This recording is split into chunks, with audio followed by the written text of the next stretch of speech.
Hello students of class 9th. Good morning. Today we will learn chapter 1 in your maths number systems. इसमें हमने 1.1 exercise और 1.2 exercise study कर ली थी। उसमें आपको बताया था हमने कि रेशनल नंबर क्या होते हैं, नंबर सिस्टम में नेचुरल नंबर क्या होता है, होल नंबर क्या होता है, इंटीजर्स क्या होते हैं। और 1.2 में आपको बताया था इरेशनल नंबर क्या होते हैं, रियल नंबर क्या होते हैं, इनको किस तरह से नंबर लाइन पर शो किया जाता है। आज जो है हमारा एक्सरसाइज है 1.3, जिसमें हम पढ़ेंगे डेसिमल एक्सपेंशन के बारे में।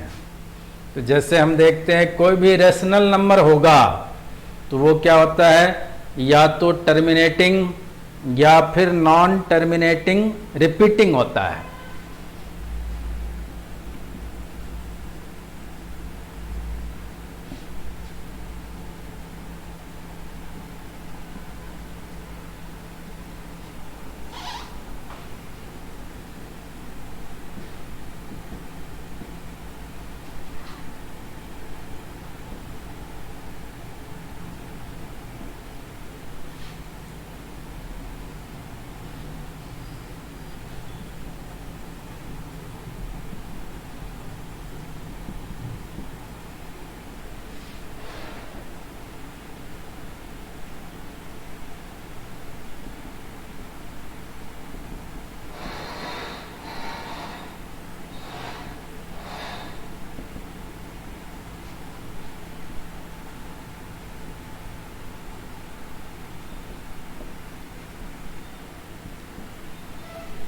तो रेशनल नंबर इस दो फॉर्म में डेसिमल एक्सपेंड होंगे। एक तो होगा टर्मिनेटिंग, यानी ये हो जाता है कि कंप्लीटली डिवाइड हो जाएगा, और दूसरा है कि जो कंप्लीटली डिवाइड नहीं होता है, एक ही या दो या तीन या चार या कई नंबर्स जो डिजिट के रूप में होंगे वो क्या होते हैं, बार बार रिपीट होते रहते हैं, तो उसको रेकरिंग कहा जाता है। जबकि जो इरेशनल नंबर होते हैं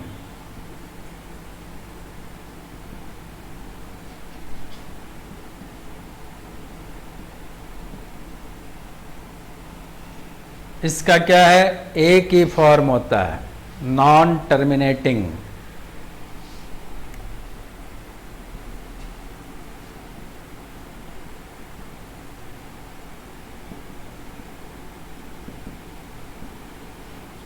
and non-repeating।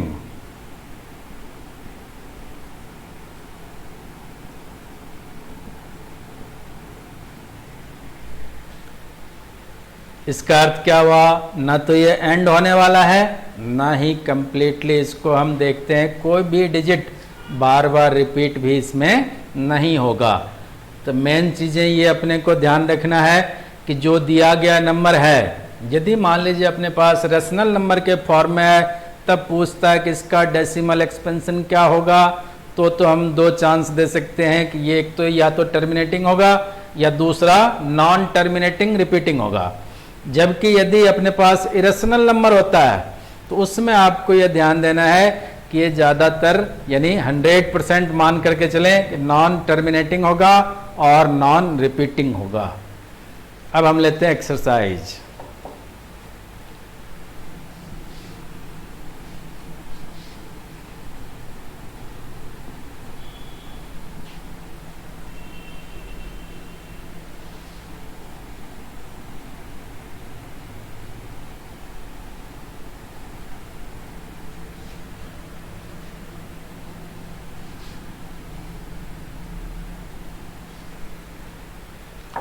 इसमें हमारा फर्स्ट क्वेश्चन है, जिसमें कहा गया है कि जो नंबर्स आपको दिए गए हैं इनको आपको डेसिमल एक्सपेंड करके बताना है।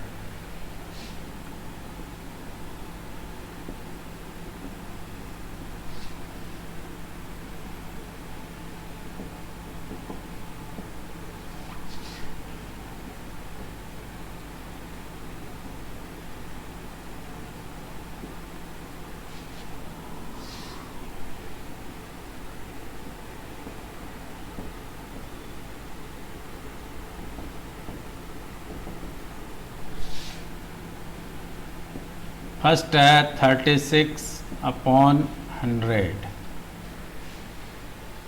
अब हमें क्या करना है, 100 से 36 को डिवाइड करना है। तो ये आप साइड में डिवाइड कर देंगे। 36 अंदर रहेगा, 100 को बाहर रखना है।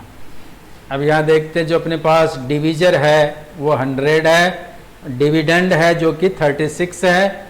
तो डिवीजर से छोटा डिविडेंड है, इसलिए अब हमें क्या करना होगा, सबसे पहले पॉइंट लगाना है। पॉइंट लगाते ही यहाँ 0 आ गया। अब अपने पास डिविडेंड बन गया 360। तो यहाँ देखते हैं यदि हम 3 टाइम डिवाइड करते हैं तो 300 बन जाएगा। इसको सब्ट्रैक्ट कर लेंगे आप, 60 इसका रिमाइंडर होगा। अब वापस इसी पॉइंट के बदले में फिर एक 0 और आ गया। तो अब ये कितने हो गए, 600। फिर 100 से डिवाइड करेंगे, 6 टाइम चला जाएगा, तो ये 600 हो गए। इनको भी सब्ट्रैक्ट कर दिया, कोई भी रिमाइंडर नहीं बचेगा। इसका मतलब जो अपने पास इसका क्वोशेंट आया है ये क्या कहलाएंगे, 0.36। लेकिन लिखते समय हमें क्या लिखना है, 0.36। तो यहाँ हम देखते हैं ये कंप्लीटली डिवाइड हो गया। इसका मतलब क्या हुआ, टर्मिनेटिंग।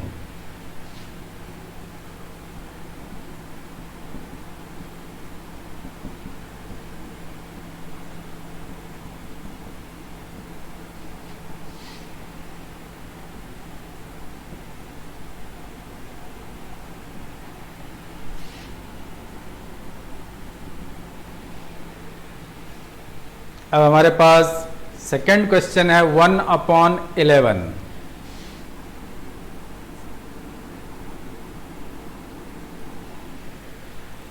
ये आप यदि समझ गए हैं तो इसका स्क्रीनशॉट ले सकते हैं, या नोट कर चुके हैं तो अच्छी बात है। मैं इसको रब कर रहा हूं।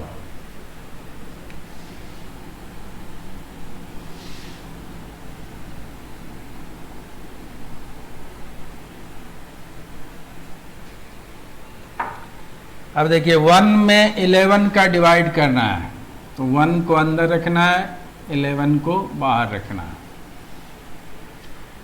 11 अपने पास डिवीजर है, 1 डिविडेंड है। तो सबसे पहले हम क्या करेंगे, पॉइंट लगाएंगे, तो एक 0 आ गया। अभी भी हम देखते हैं जो 11 डिवीजर है ये बड़ा है डिविडेंड से, इसलिए इस पर एक 0 और लगाने के लिए यहाँ हमें 0 लेना पड़ेगा। तो ये 100 हो गए।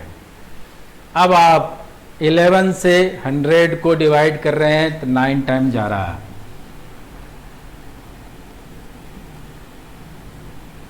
यहाँ हम देखते हैं यदि सब्ट्रैक्ट कर दिया जाए तो 1 बचता है। तो पहले भी अपने पास 1 ही था, वापस 1 आ गया, इसका मतलब फिर 0 9, तो ये 100 फिर 99। तो इस तरह से ये चलता चलेगा। फिर 1 बच गया, फिर 0, फिर 0, तो यहाँ भी 0 9।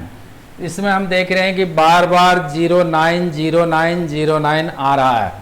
इसका मतलब क्या होगा, ये टर्मिनेट नहीं हुआ, लेकिन जो अपने पास डिजिट हैं 0 9, ये दोनों ही डिजिट रिपीट हो रहे हैं।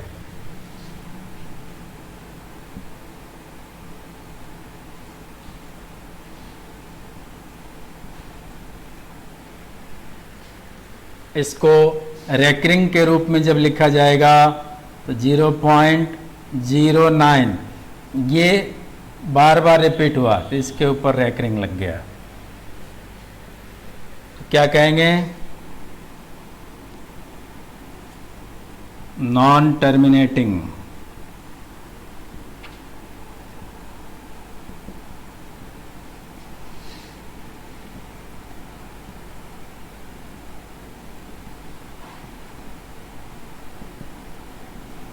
एंड रिपीटिंग, इसको विथ रेकरिंग भी कह सकते हैं आप। ये इस तरह से सॉल्व कर लेना है। ऐसे आप अलग से डिवाइड करते जाएंगे। फिर ध्यान देना है कि टर्मिनेट हो गया यानी कंप्लीटली डिवाइड हो गया, इसका मतलब टर्मिनेटिंग डेसिमल बन गया। और यदि कंप्लीटली डिवाइड नहीं हो रहा है, इस तरह से कोई भी डिजिट बार बार रिपीट हो रहा है, तो नॉन टर्मिनेटिंग और रिपीटिंग कहलाएंगे।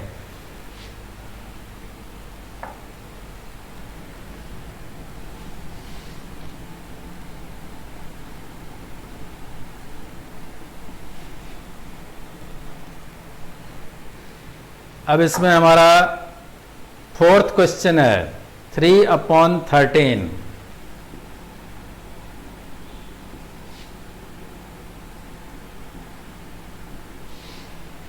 तो 13 से 3 को डिवाइड करना है। यहाँ भी हम देखते हैं डिवीजर बड़ा है, डिविडेंड छोटा है। इसका मतलब क्या है, पहले पॉइंट लगाएंगे, यहाँ 0 आ गया। अब 13 से 30 में डिवाइड करेंगे, 2 टाइम जा रहा है, सब्ट्रैक्ट कर लिया, 4 बच गया, फिर 0 लग गया। अब हम 3 टाइम लगाएंगे, फिर 1 बच गया। अब फिर 0 लगाते हैं, लेकिन 0 लगाने के बाद भी हम देखते हैं 13 से छोटा है। इसका मतलब अब यहाँ पर एक 0 लगाना है, तो फिर एक 0 और बढ़ गया।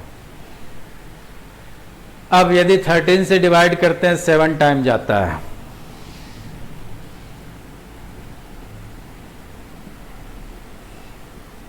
नाइन बच गया। अब फिर यहाँ पर 0 लग गया, 90 हो गए। अब देखते हैं कि 13 की टेबल में अभी हमने 7 टाइम लगाया तो आया 91। इसका मतलब 6 टाइम लगाएंगे तो इससे कम आएगा। अब देखिए इसको सब्ट्रैक्ट कर लिया, 12 बच गया। तो हम देख रहे हैं कि बार बार अलग अलग जो नंबर्स हैं ये बनते जा रहे हैं, इसलिए ये क्या कहलाएगा, नॉन टर्मिनेटिंग, नॉन रिपीटिंग।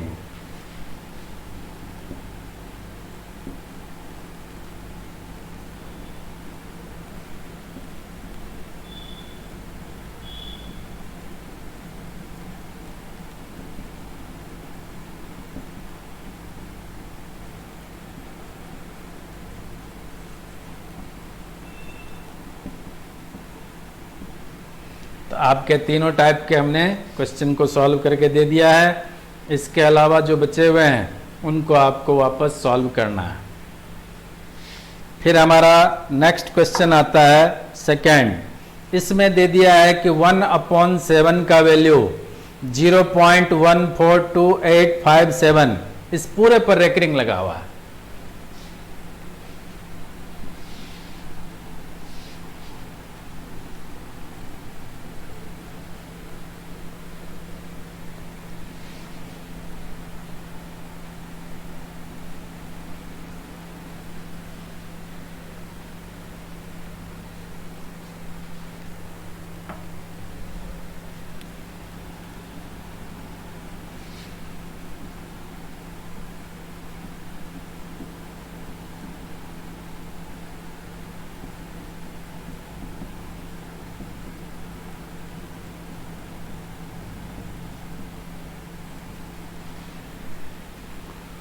अब कहा है कि इसके जैसे 1/7 का वैल्यू 0.142857 के ऊपर रेकरिंग लगा हुआ है, तो क्या आप 2/7, 3/7, 4/7, 5/7 और 6/7 इनका वैल्यू बता सकते हैं?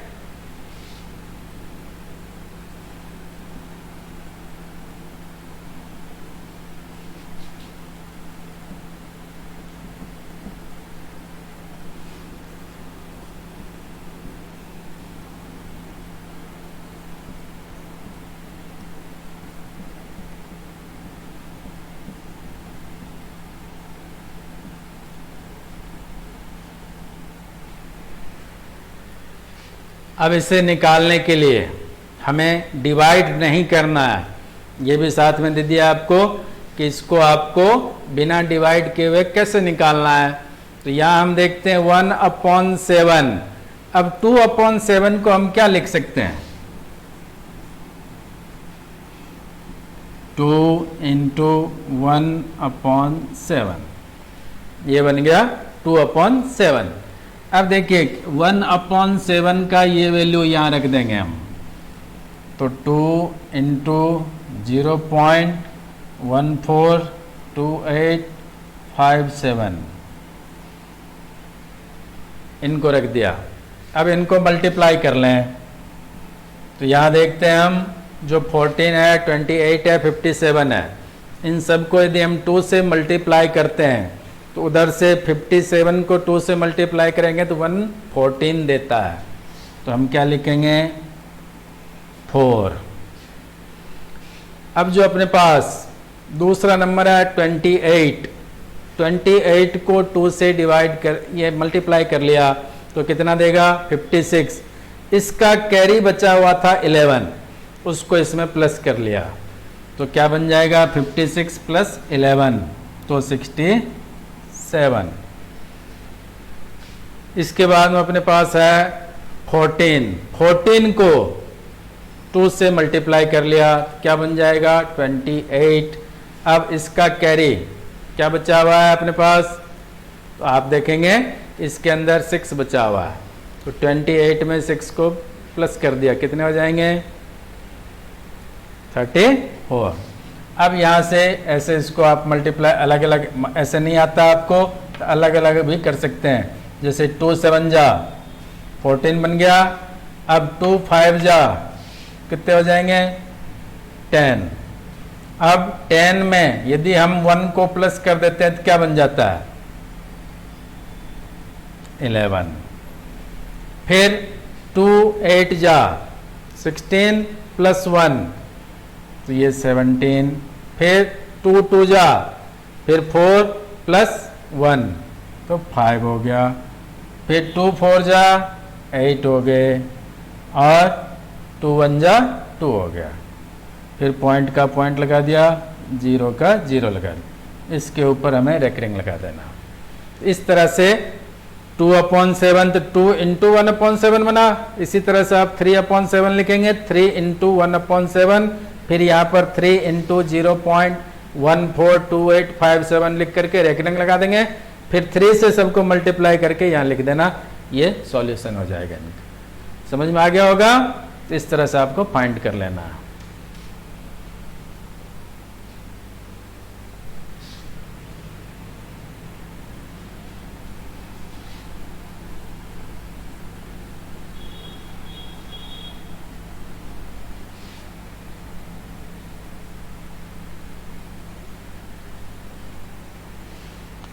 अब हमारे पास थर्ड क्वेश्चन है, जिसमें कहा गया है कि P/Q के रूप में जो दिए गए नंबर्स हैं उनको हमें शो करना है।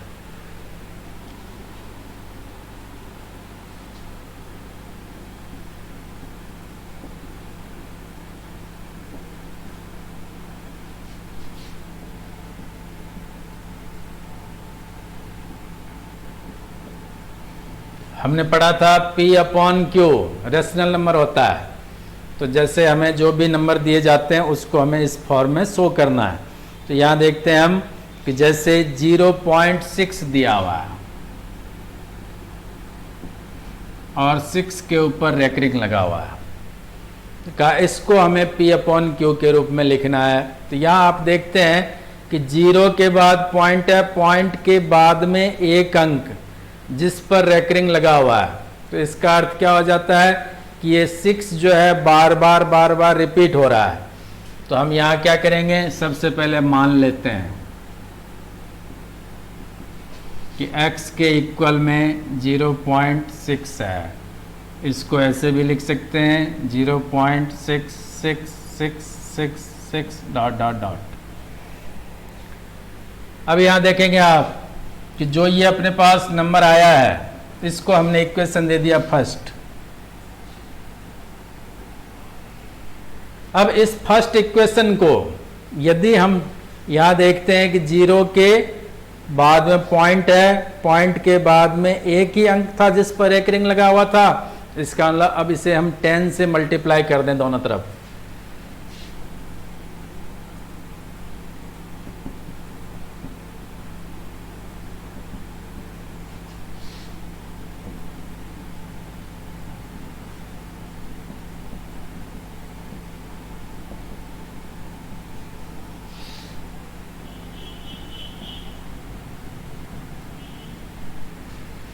अब देखिए 10 से यदि हमने x को मल्टीप्लाई किया ये बन गया 10x, और इधर जब हम 10 से मल्टीप्लाई करेंगे तो एक 6 यहाँ आ जाएगा, बाकी 6 चलते रहेंगे, तो 6.66666 जितने डिजिट आपने यहाँ रखा है उतने ही वापस पॉइंट के बाद बना दीजिए। ये हो गया इक्वेशन सेकेंड। अब इक्वेशन सेकेंड में से फर्स्ट को सब्ट्रैक्ट कर दिया जाए।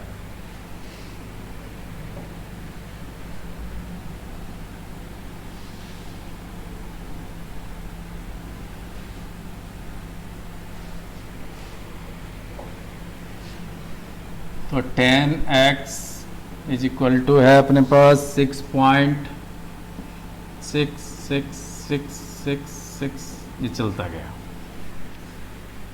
अब जो ये इक्वेशन फर्स्ट है इसके नीचे लिख देंगे x इक्वल टू 0.66666।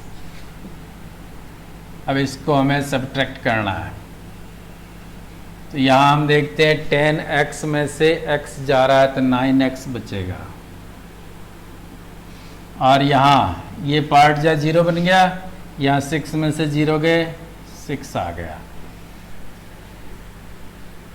अब हमें x का वैल्यू निकालना है, ये आप समझ गए हैं, इनको नोट कर लिया होगा या स्क्रीनशॉट ले लें, फिर मैं इसको रब कर देता हूँ।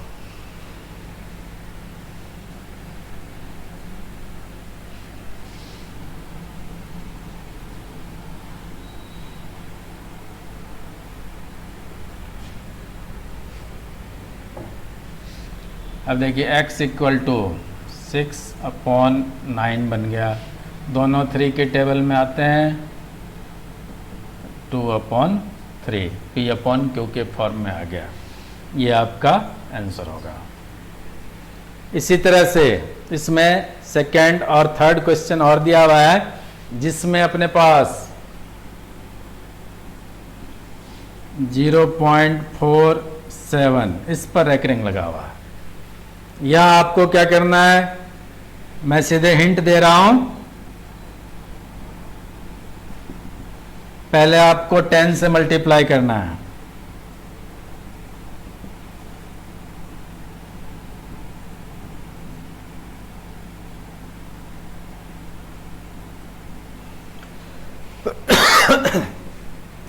वापस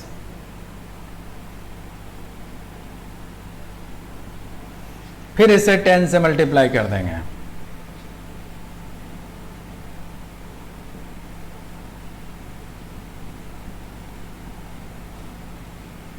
तो जो इक्वेशन बनेगा उसमें से फर्स्ट इक्वेशन को ठीक इसी तरह सब्ट्रैक्ट कर देंगे, आपके पास सॉल्यूशन आ जाएगा।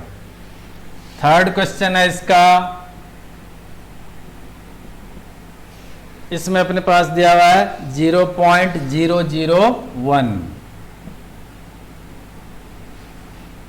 इस पर रेकरिंग है, तो यहां हम देखते हैं तीनों पर रेकरिंग है, तो डायरेक्ट आपको क्या करना है, इसको मल्टीप्लाई कर देना 1000 से,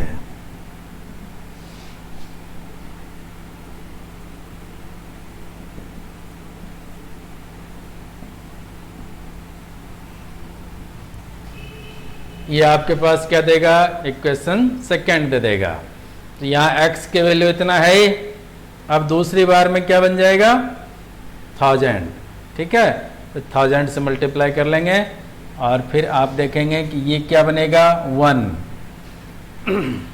अब 1 जो है यहाँ आ गया, ठीक है, उसके बाद फिर आपको देखेंगे कि अब इसको 10 से मल्टीप्लाई करें या फिर 1000 से मल्टीप्लाई करें, तो वापस आपके पास क्या हो जाएगा, x के वैल्यू और 1000, इसमें से इसको सब्ट्रैक्ट कर लेंगे।